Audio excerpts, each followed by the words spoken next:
নমস্কার বন্ধুরা, আরবিপি চ্যানেলে আপনাদের সকলকে জানাই স্বাগতম। চলে এসেছি কথা ধারাবাহিকের নতুন একটি পর্ব নিয়ে। আজকের পর্বে শুরুতেই আপনারা দেখতে পাবেন মান্ডবীর বানানোর হাতের রান্না তো এভি খেতে পারল না।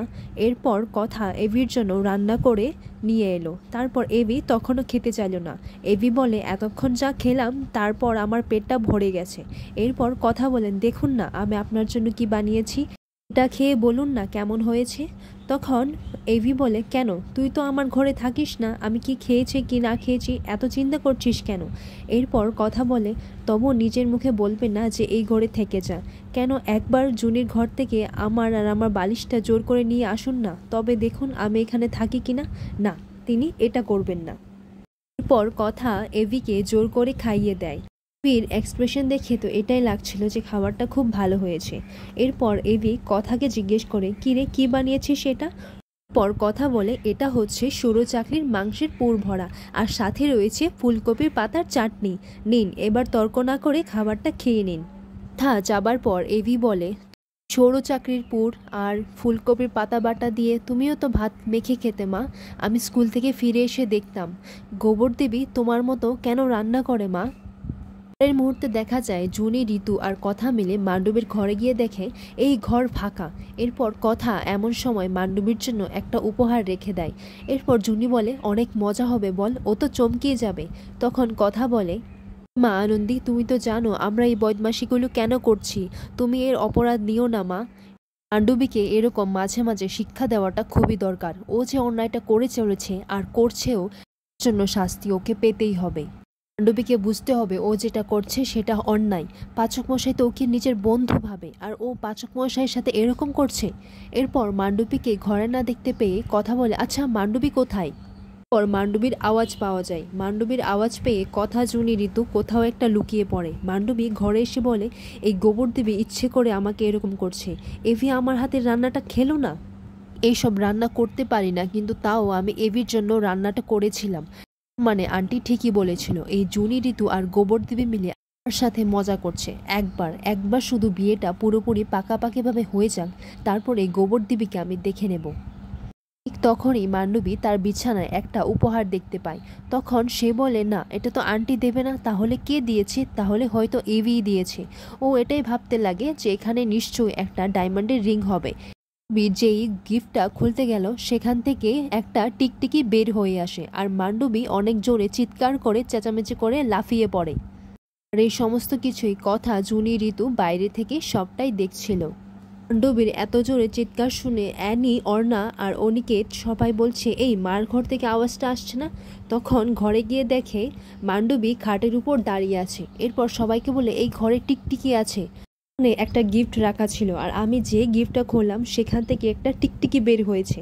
এরপর সবাই বলে, গিফটের মধ্যে কেউ টিকটিকি দেয় নাকি, তোর নিশ্চয়ই কোথাও একটা ভুল হয়েছে, দাঁড়া আমি চেক করছি। মান্ডবী বলে, আমি খুব ভালো করেই জানি এটা কে করেছে। এরপর কথা এসে বলে, কি রে মান্ডবী, তুই এত চিৎকার চেঁচামেচি করছিস কেন। এরপর মান্ডবী বলে, ও তুই কিছু জানিস না তাই না, টিকটিকিটা তুই রেখেছিস, কেন রেখেছিস বল। এরপর জুনি, ঋতু বলে, তুই সবটা না জেনে কেন কথার উপর দোষ দিচ্ছিস, তুই কথার উপর দোষ দিচ্ছিস। এরপর ঋতু বলে, মিস্টার সরকার, আপনি তো একজন পুলিশ, আর আপনি একজন পুলিশ হয়ে আপনার সামনে কেউ অন্যায় অপবাদ দিচ্ছে, আপনি কিছু বলবেন না। এরপর প্রত্যয় বলে, হ্যাঁ নিশ্চয়ই বলবো, কেন বলবো না। পর এভিও তার ঘর থেকে চিৎকারের আওয়াজটা পেয়ে ঘরে চলে আসে। তখন এসে দেখে মান্ডবী। তখন এভি বলে, হ্যাঁ আমি জানতাম এটা তুই হবে, দে হাত দে। এরপর মান্ডবীর হাতে স্কেল দিয়ে মারবে বলে মান্ডবী বলে, এই নাও আমার হাত। ও আমাকে মারবে, না না না তাহলে দেব না। পর মান্ডবী বলে, জানো এভি আমার সাথে কি হয়েছে। তখন এভি বলে, না জানি না, আর জানার দরকারও নেই। রাতে এই চিৎকার চেঁচামেচি আমার কিন্তু ভালো লাগছে না। পর কথা বলে, ঝামেলা তো বাঁধিয়ে আনা হয়েছে, কবে ঘাট থেকে নামবে কে জানে। এরপর এভি বলে, এই তোর যা বলার তুই ডাইরেক্টলি আমাকে বল। এরপর ম্যান্ডি বলে, এই গোবর দেবী তুই কি বলেছিস আরও একবার বল তো। এরপর কথা বলে, শোন এটা আমার আর ওনার ব্যাপার, তুই মাঝে ঢুকছিস কেন বলতো। পরের মুহূর্তে ছোটকা, কাকিয়া, পিসিয়া বাড়ির সবাইরা চলে আসে। ছোটকা বলে, এত রাত এত চিৎকার চেঁচামেচি হচ্ছে কেন। এরপর ম্যান্ডি বলে, জানো পিসিয়া, ছোটকা, কাকিয়া, আমি বলছি কি হয়েছে। কেউ আমার ঘরে ইচ্ছে করে এই টিকটিকি রেখে দিয়েছে, আর কে রেখেছে সেটাই আমি জানতে চাই।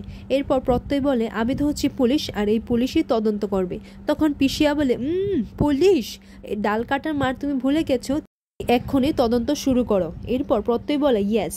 এরপর প্রত্যয় বলে, পুলিশ এখানে এসে গেছে, এখন এর কোনো জিনিসে হাত দেওয়া চলবে না, আর কেউ যদি সন্দেহজনক কিছু দেখবেন তাহলে সবার আগে সেটা আমাকেই দেখাবেন, ঠিক আছে? প্রত্যয় বলে, কিন্তু আমাদের তো উইটনেস লাগবে। উইটনেস কোথায়? মানে মান্ডবীর কথা বলছে। তুই বলে, এই ঘটনাটা কোথা থেকে শুরু হয়েছে, কি হয়েছে সেটা আমাকে আরেকবার দেখিয়ে বলো। মান্ডবী বলে, না না না, আমি আর এইসব করব না, ওটা খুললেই আবার টিকটিকি বেরোবে, আবার খেয়ে ফেলবে। তখন প্রত্যয় বলে, আরে যদি আমাকে না দেখা ব্যাপারটা, তাহলে আমি বুঝবো কি করে? এরপর প্রত্যয়কে বলে, এটা আস্তে করে খোলো, তারপর একটা টিকটিকি বার হবে। এইদিকে প্রত্যয় তো কিছুই বুঝতে পারছে না। প্রত্যয়কে বলে, এটা আস্তে করে টানো, তারপর বার হবে একটা টিকটিকি। তখনও সে বুঝলো না। এরপর আবার যখন সেই বাক্সটাকে বের করা হলো, তখন আবারও একটা টিকটিকি বের হলো। তখন প্রত্যয় আর মান্ডবী দুজনেই চিৎকার করে ওঠে আর লাফিয়ে পড়ে। তখন কথা বলে, আরে আমাকে দে, আমাকে দে, এটা নকল টিকটিকি, দেখ তুই। এরপর এভি কথাকে বলে, আমি জানি এটা তুই করেছিস। তখন কথা বলে, যেমন কুকুর তেমন মুগুর।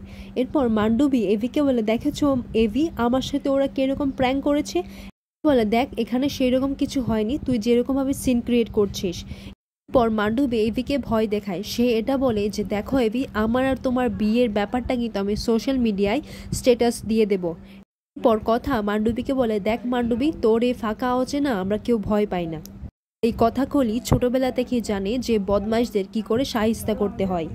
সবকিছুর পর পিসিয়া, ছোটকা আর কাকিয়া ম্যান্ডিকে বলে, এই নকল টিকটিকি নিয়ে এত নাটক, মোলোচা, ভাগ্যিস বাবা মা শুনতে পেল না, না হলে যে কি হতো।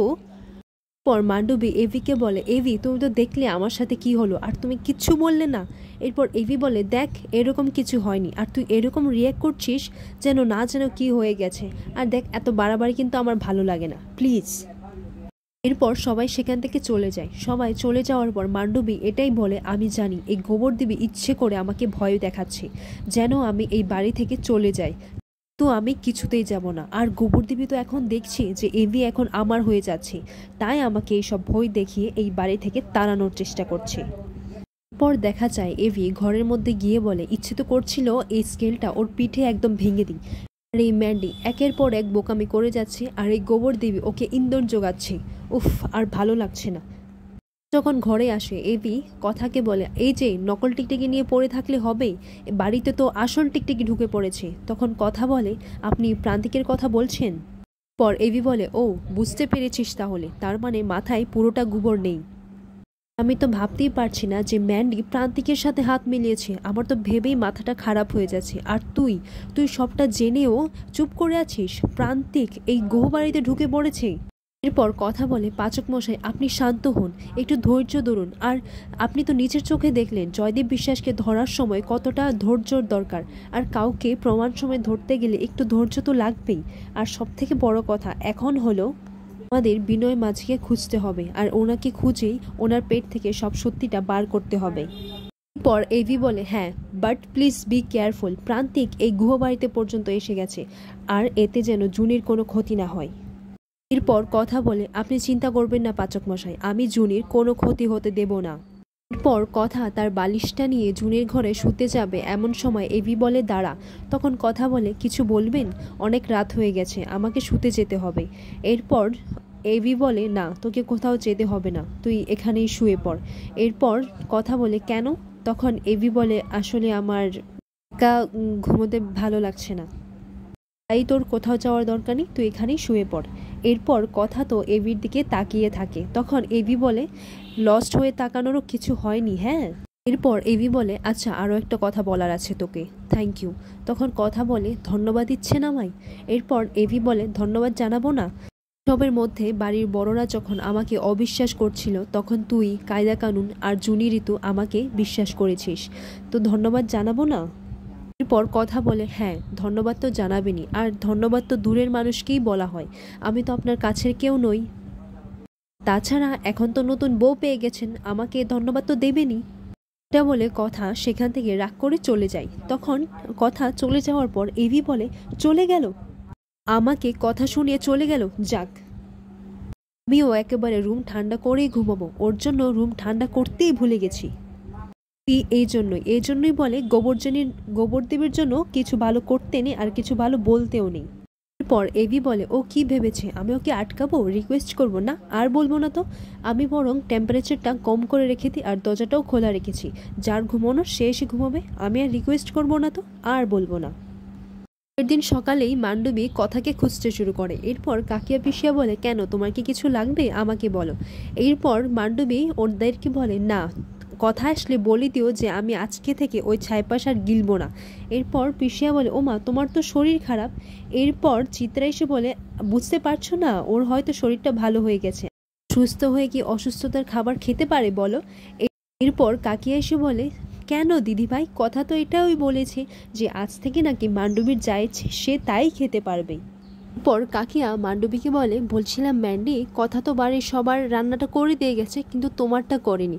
কথা তো একটু কাজে বেরিয়েছে, তাই তোমার রান্নাটা তোমার নিজে করেই খেতে হবে। আর এটা শুনেই মান্ডবীর বিষম উঠে যায়।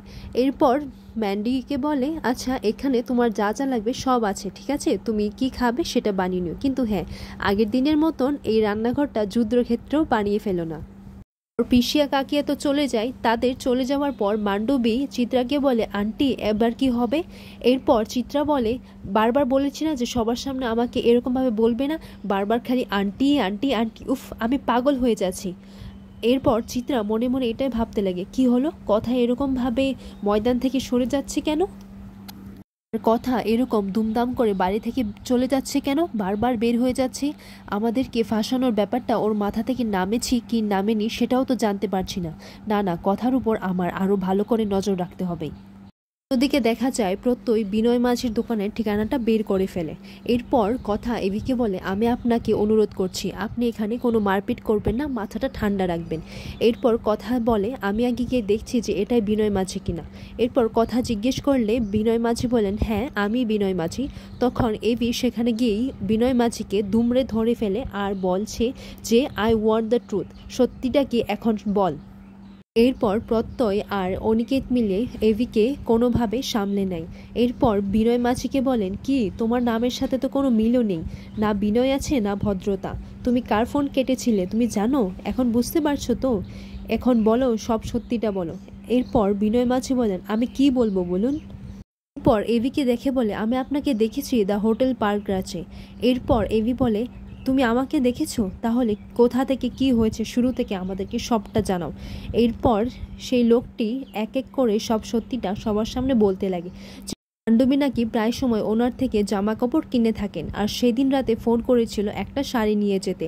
এরপর উনি যখন সেখানে গেলেন তখন দেখলেন যে এভির মতোই সেম ড্রেস আপ করে আরেকজন লোক দাঁড়িয়েছিল। তখন উনি কিছু জিজ্ঞেস করলে মান্ডবী ওনাকে বলেছিল, একদম চুপ, খবরদার, এই কথাটা যদি বাইরে কারোর কাছে গেছে, আপনাকে আমি টাকা দিচ্ছি আপনার মুখটা বন্ধ রাখার জন্য। এরপর কথা বলে, আচ্ছা, যে লোকটি ভিডিও করছিল সেই লোকটি দেখতে কিরকম ছিল? তখন ওই লোকটি বলে, সেই লোকটা একটু উঁচু লম্বা আর একটু দাড়ি ছিল আর সাথে চুলটাও বড় ছিল। তখন জুনি বলে, কথা প্রান্তিক নয় তো? এরপর কথা বলে, হতে পারে, আর তার জন্যই হয়তো প্রান্তিক ওই বাড়িতে আঙ্কেল সেজে গেছিল মান্ডবীর। এরপর এভি, প্রত্যয় আর অনিকেত বলে, এবার আমাদের সবটা জানাতেই হবে। প্রত্যয় বলে, আমি পুলিশ ফোর্স ডাকছি। তখন কথা বলে, প্রত্যয় দা, একটু ঠান্ডা মাথায় পাবো, এবার আমাদের মান্ডবীর বিয়ে দিতে হবে, বাড়িতে পণ্ডিত নিয়ে যেতে হবে, আর কালই হবে মান্ডবীর বিয়ে, আর এর সাথে হবে গায়ে হলুদ, সঙ্গীত আর মেহেন্দিও। পাচক মশাই, এই বিয়েটাই হবে মান্ডবীর নাটকের শেষ অধ্যায়, আমি আপনাকে কথা দিচ্ছি। আর এখানেই পর্বটি শেষ হয়।